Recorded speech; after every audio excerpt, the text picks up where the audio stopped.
Recording. Thumbs up. So for you guys who just joined us, you're muted automatically. So feel free to unmute and, chat if you need to chat about anything. But I'm going to talk a little bit about this I am that we were talking a little bit about last week when we came back from Green Bay. It has been extremely impactful for me.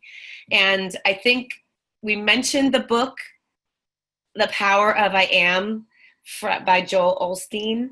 I highly recommend you all listen to it. And actually, I recommend listening on an Audible because Joel Osteen is actually reading it to you, and he is so passionate and so expressive. And I find it more impactful. Some people like the book thing, but it's a great one to listen to, and I kind of just put it on for positive affirmations now too. But I want to just chat a little bit about this whole thing, I am. And I think, gosh, I had my 14th year anniversary with Arbonne on September 1st, and I didn't get yet to post anything about that. But, so, for 14 years, I've heard things like, use positive affirmations, put them everywhere, put them in your bathroom mirror, your car, everywhere. And there were times in my career so far that I did it, and times I definitely didn't do it. And, I think, I guess you don't really, you hear it's going to help. It's going to definitely improve your mindset. It's going to make things happen. But until you really grasp why, I think you don't realize how powerful they are. So, you can't just think about the positive affirmations. You can't just in your head while you're driving, just, I am a business builder magnet. I am a district manager making machine. And you're thinking about it, but you're not really speaking the words. It's kind of like, it's hard to explain, but it's about 100 times more effective to speak the words. And it's really for you. It's really for your subconscious. If you can visualize your subconscious being like an entity, like another part of you, you're basically physically commanding it to believe it by speaking it. Not just thinking of it, because your thinking is conscious. Your subconscious needs to audibly hear you say things. And the more you dig in to learn more about that, the more you'll start to understand how powerful it is. And the more passionate and with conviction you say it, even though you may be feeling super silly in your car or super silly in front of your mirror, it is actually it commands your subconscious even more to make it true. Your subconscious doesn't know any different other than the way you behave or the way you speak it to be. So the one thing that there's a lot of I ams out there. I mean, you guys could probably come up with hundreds of I am statements, and whatever you say behind that I am is true for you. It's true. But I'm going to just hone in on one of them right now. And it's the one that's I am willing. And I want to just spend a little bit of time on it because there is a book that I'm reading now too. And it's called Unfuck Yourself. Sorry.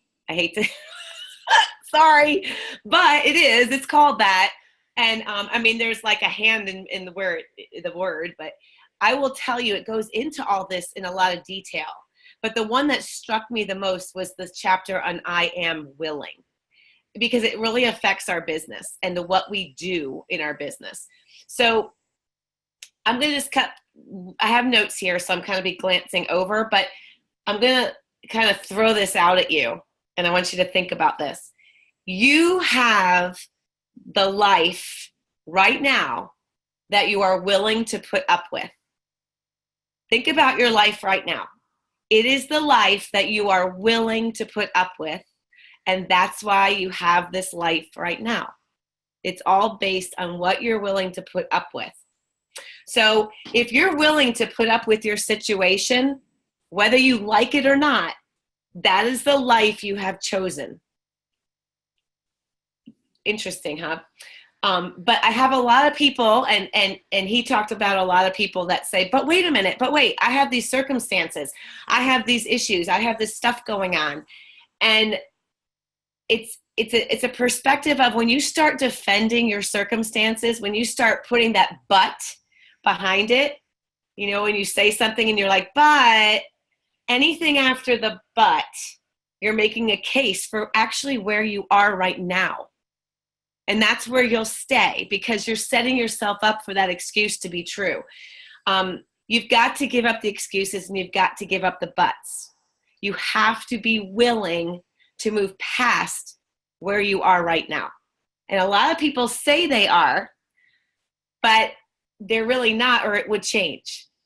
So you have to really look at yourself in the mirror and ask yourself some hard questions.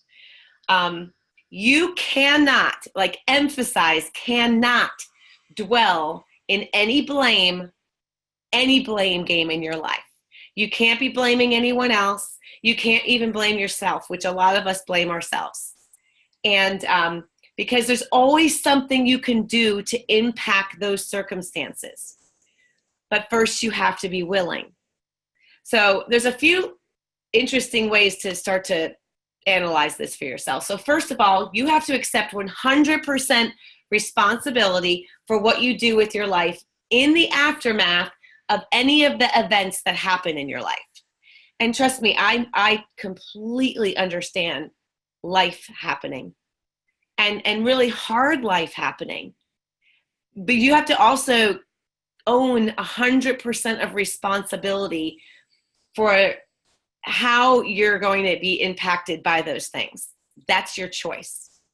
So there's really no but after it, because it's your choice.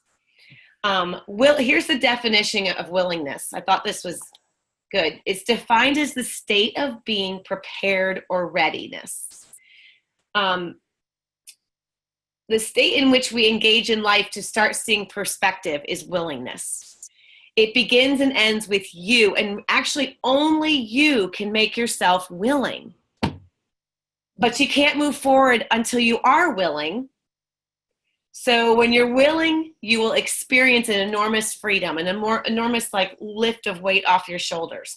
So with all your excuses and complex, let me back up. I don't want people to be like offended or like, but gosh, I've had such hard stuff happen. How could I possibly, I don't know, let's say one of your goals is to promote to the next level in our business. I've had this happen and this happen and this happen, and it was just impossible.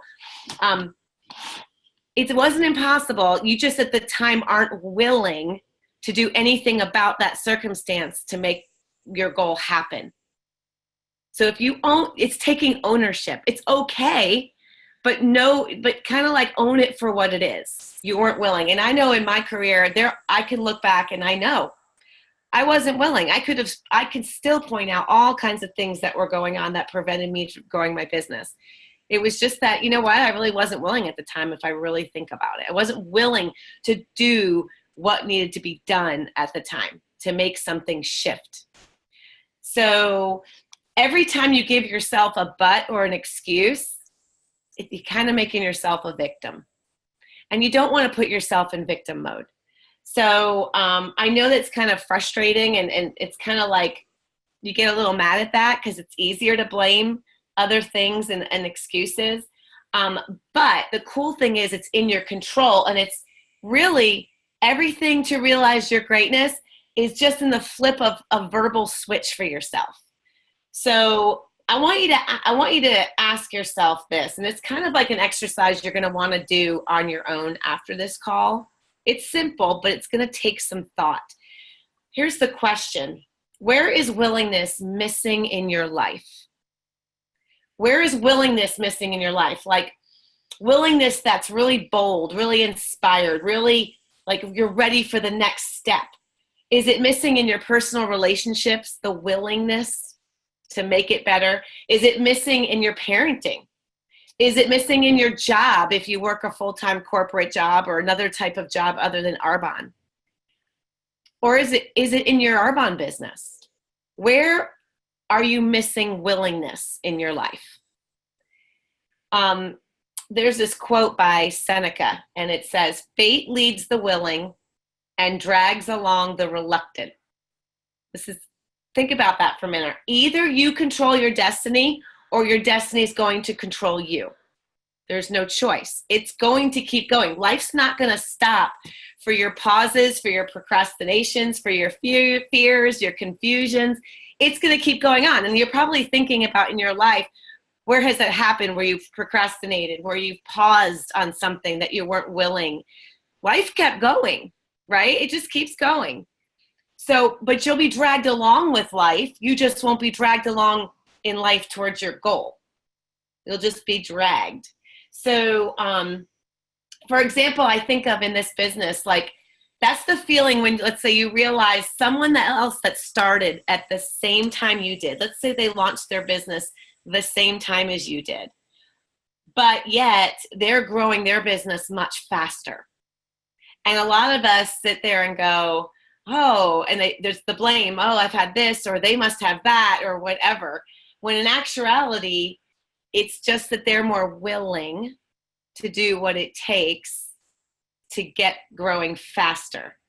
And that's something you have to own. And it's not to compare. I don't want anyone comparing themselves to each other, because that is not what is effective. It's like, what do they say? Comparison is the root cause of all low self-esteem. We don't do that.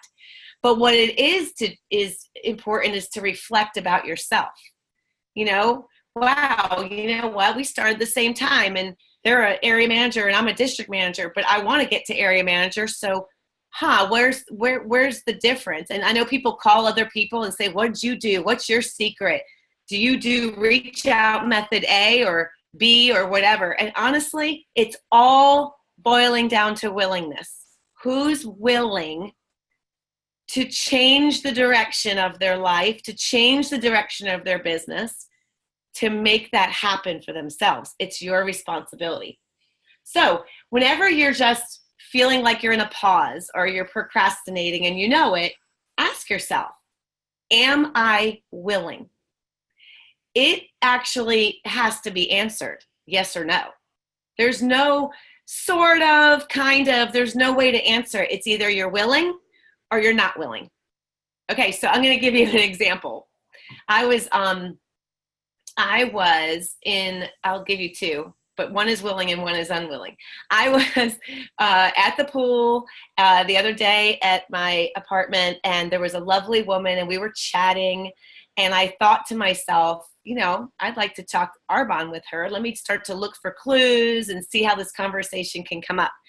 And it did, and we started chatting about health and wellness, and her daughter lives in Charleston and she's looking for something. And it was a lovely conversation, and I was absolutely willing to start talking arbonne.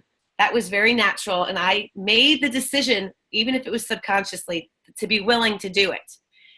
However, I was riding my bike and I was on this trail that we have in Greenville, the Swamp Rabbit. And I was coming up to this cafe, and they've got like this huge little play area for little kids.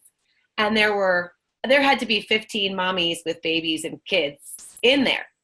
And as I'm riding by, I got that thought, just stop your bike and ask if anyone, if this is a play group, and if anyone is looking for a part-time, income.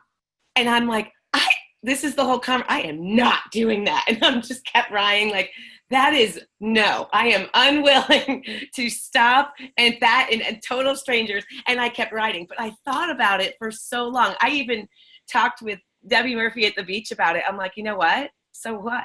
So what? Why not be willing to do something completely random? Because that's how bad I want to shift the direction of my business. And you know what? They're always there. I'm going back and I'm going to try it, because the bottom line is they're strangers and I'm not going to be rude. I'm just going to see if I can't get in there and talk to them. So it's like you have to own the fact of when you're willing and when you're not willing. Okay. Now I want to also, when you say I am willing, it actually has energy and it lifts you. There's an energy to it. So remember, when you're saying I am willing, you're actually saying a form of yes to something. So I want to talk about the word unwilling, because it's not always a negative. So for some people, being unwilling is the right answer. And let me explain. So sometimes declaring your unwillingness is just as powerful as declaring your willingness. And this is like, here's an example. If I were to ask you, are you willing to live with an unhealthy body? I would assume everyone on this call is going to say no. Or are you willing to continue living paycheck to paycheck? No. Are you willing to put up with unhealthy relationships? No. So I am unwilling can actually ignite action and resolve and determination. It's like flipping it around. What are you unwilling to deal with in your life? And for some people, this is more effective than the saying, I am willing. You have to decide for yourself when you're examining your life and you're examining your business and you're making a list of, because I'm going to ask you, I really think you should make a list of the things you're willing and the things you're unwilling to do or put up with in your life. What one is more powerful for you? Which one resonates with you more strongly? It may be the unwilling list. Some of you may be working full-time jobs and it is, you want to stay home, or you want to have flexibility and freedom in your life. You don't want to always be working 60 hours a week in a corporate job. So you are unwilling to live with that for the rest of your life. And that's powerful to you. And so let's just say you come across a situation where you could share arbonne and you hesitate. Think to yourself, am I willing to live paycheck to paycheck? No. Then you're unwilling. Go make it happen. Go do it. Because at that moment, you should get enough energy to say, no, I'm going to change that direction. So you have, like I said, you have to decide which one works best for you in your life. I am willing or I am unwilling. Depending on the circumstances, some people may feel one is more effective to get them into action. And that's kind of what I'm trying to lead you to. What will make you say yes to the activities that need to be done to move your business to the next level? Some of them, most of us are not willing to do, or think we're not willing to do, or just because we don't like it. Let's just say, do we all love picking up the phone and cold calling people? I don't. But am I willing to do it? Well, I'm not willing to keep my business at this right now. I want it to grow. So if it means that I have to pick up that phone, well then heck yeah, I'm going to do it. So it's about what are you willing to do to get what you want or go where you want to go. And it's not just your business, it's in your life, with your family, with your relationships, with your, even in your corporate jobs or whatever they may be. What are you willing to do? What are you unwilling to do? Set those boundaries, set those guidelines, and remember those. I am willing or I am unwilling. So I just wanted to leave you with that and say, I urge you to make a list of things. You'll be so surprised of what are things that you are, willing to do and unwilling to do or live with, not even just actions. Think of your life right now. What are you unwilling to live with right now for the rest of your life? Maybe you're willing to do it for another year, but after that, something's going to change. Well, sometimes that'll create procrastination. Well, I got a year. I can live with this for a year. Well, that's not going to motivate you to do anything. If you have to get to the edge of where that's it. I will not let this continue for whatever your reason is.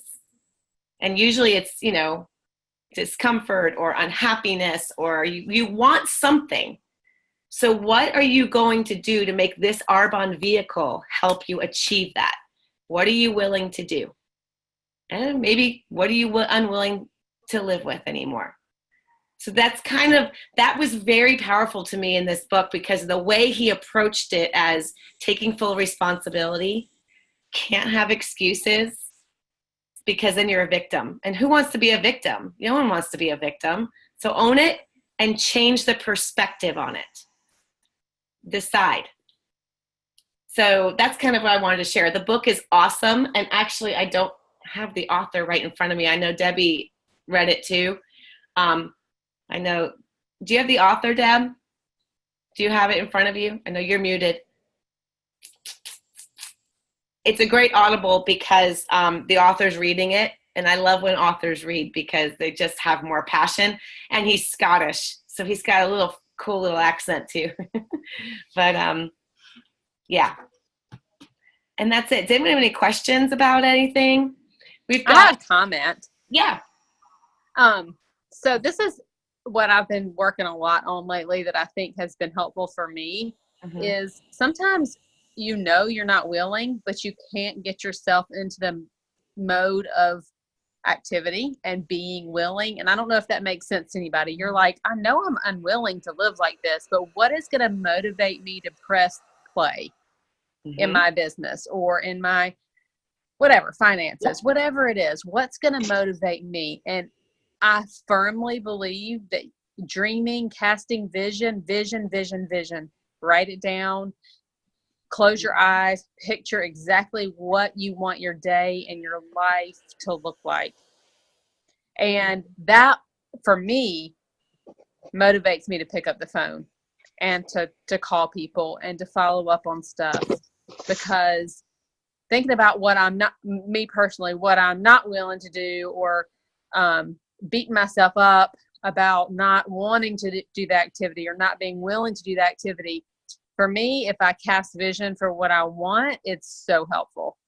And that was in the Mach 2 book. Yeah. And to add to that, so that motivates you because of your belief in this vehicle too. So if you didn't believe the vehicle would get you there, that wouldn't motivate you either. You have to first really 100% believe and know that this vehicle of Arbonne can get your vision real. And then you look at the vision and you're like, oh man, I want that vision. Boom. Now you're more willing. So what would you recommend for somebody new who doesn't know if this vehicle can get them to where they want to be?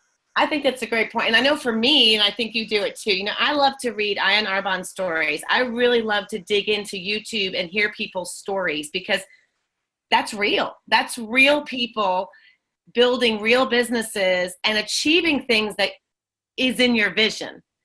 So that to me builds an awful lot of belief in this system of social marketing. But also I think really get to know, use the products.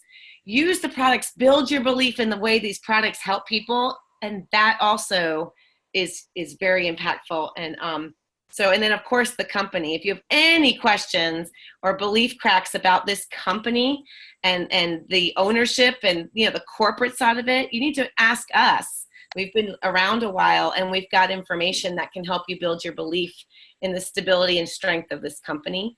So I think belief is really the root core. If nothing's going to work if you don't believe the vehicle will work.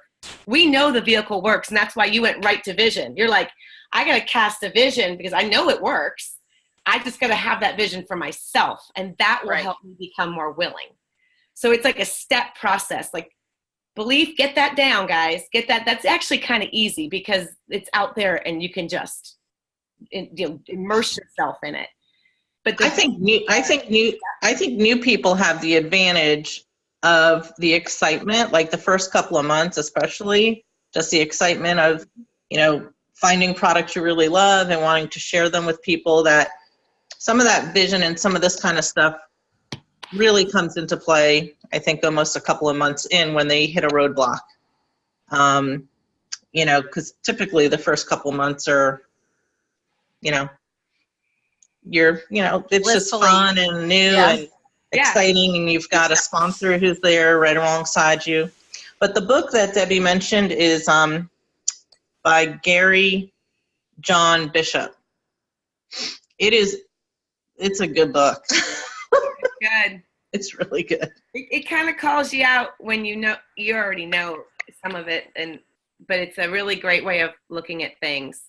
So that's a great points, guys. So vision is huge, and you do have to take time. Read Mach 2 as well. And we're giving you guys some really good resources. I know, there's Karen waving it. And here's the deal. Mach 2, I would get the book because there's actually things you can write in it, and it becomes almost like a workbook. these are things you really need to do to grow your business. This isn't just like, oh, read this, read that, listen to that. I mean, when am I going to have time to do all this? This is critical. You have to engage in these things. They're tools for you to build skill that you need to grow a business. I mean, how many of you woke up, and said, oh, I was born to be in social marketing and I was born to sell Arbonne products? None of us were. We all know we come from different backgrounds. But jumping into an industry that you've never experienced before, you need skill base. You need some training. So use these tools we're suggesting, because if it's helping us, I promise you, it can help you too. Can I say one more thing? Go ahead. Okay, so the other thing that I think that is super helpful is you were talking about saying your affirmations out loud, and you do feel really silly doing it. But if you can tell as many people as humanly possible what your goals are, I'm going to be a regional vice president in 2019, and I'm looking at Caroline Epting, and I've heard her say that out loud to people. And that is so powerful to declare your goals and to say it not only to yourself in the mirror or when you're riding around in the car, but kind of proclaim it. Like this is, and it does a couple things. It just solidifies it in your mind. And it also puts it out there to, whoever it is listening, and kind of holds you accountable a little bit, and it also makes people know that you're serious about your business. Yes. So anyway, I thought about that when you said that. That's awesome. So true. Are you waving? Or are you talking? Yeah, can I say something? No, I just agree with you guys so much. And thank you, Debbie and Heather. But I wanted to just for the people listening, just say, it's true with every single step in this business that when you have a vision for what you want and it's really clear, and then you have a positive expectation that you're going to achieve that vision, and then you feel you deserve it, like then when that whole symphony comes together, you're unstoppable. You just have to do the first step, which is, what do I want? So if you take it to something small, like winning an AIT trip, not really small, but you tell everyone, I'm going to win this AIT trip, and I can see my whole family on the beach, and we're going to get on the plane, and we're going to wear that cute outfit, and all these, you've got the vision down, and then you just feel so good about that it's going to happen, and that that you and your family deserve to go because you worked your butt off. Mm-hmm. It's like that. But then you can take it to everything in the whole business, and it doesn't even have to be about the business. It can just be about what you want in your life, and the business be the vehicle to help you achieve it. Right. That's the key. That is. Yep. That is the key. Mm-hmm. That is the key. Sitting down and saying, this is what I want my day to look like, and I know Arbonne's the vehicle that's going to get me there. I think that's huge. Great point. Yep. Awesome. Thank you, guys. That was so great. Great feedback. Anyone have any other questions? We've got locally, we're going to head into Knoxville this Saturday. Super excited about that. We've got our chartered bus, and we cannot wait to see you guys that are coming. If anyone else wants to jump in, we got room. So come on. Even if you weren't expecting to be open and available, you can still go. Hey, I have a question. Yes. Yeah. What do we do about food? How does all that work? They set up they had a Mexican buffet last year, and you pay a flat fee. It's $8 and you run through the buffet line type of thing. They cater it